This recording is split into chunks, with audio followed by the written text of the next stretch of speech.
Ron Darling at the Bat Dinner. It's a celebration of 50 years of Met history. Look around the room before, you got Eddie Kramerpool and Ron Swoboda for the 69 team, a whole bunch of the 86 guys. That 86 team was a special group. What did it mean for you to be part of that? Well, I think both championships were so special for the Mets. You know, that's our only two championships. The '69 team came out of nowhere. I mean, 7 years prior, they were the worst team in the history of the game. And then they developed all this young pitching and a big fiery manager, not a fiery manager, just a great manager, and played the game right, you know. And you know, the '86 team came along, and in our time, we had probably the most sustained excellence of any Mets team in their 50-year history. So that's a good thing to be part of. But 50 years, the Mets are unique, you know. They started out with Stengel at the helm.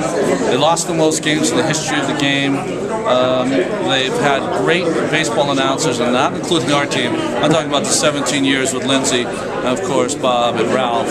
And they just, it's going to be an honor to celebrate. I got to meet Chuchi Coleman yesterday. That's as good as it gets. Wow. Now, you mentioned the history of great broadcasters, and you kind of push aside you, Gary, and Keith. And you know, people love you. And you take a look at Murph and KINER'S. I mean, that's my childhood. They bridge, you know, from me being 2 years old all the way up, you know, to adulthood.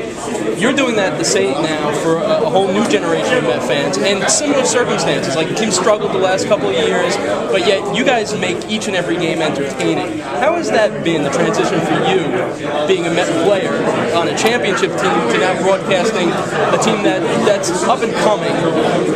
Yeah, I don't think it really matters if you played on a championship team, you had your less than championship moments. And I think when teams are struggling, you try to really identify those moments in your own career, how you're able to turn those around and change them, and try to entertain, educate, maybe enlighten the people that are watching today. So, you know, if I'd been perfect, I wouldn't have lost a game. I lost a lot of games.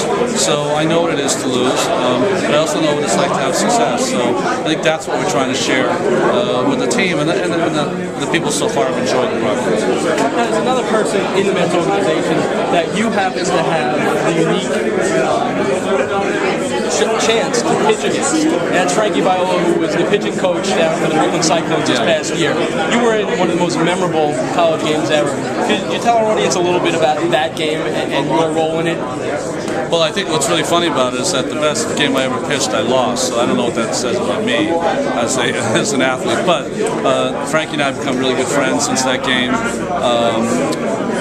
You know, he's one of the great pitchers of all time, and 2 Cy Youngs, couple World Championships, and I just think, you know, for he and I to pitch in a game like that and then become teammates later was just about as, I don't know, it was a long road travel, but a road that I'm glad we traveled. Ronnie, I know you got to go. Thank you so much for your time.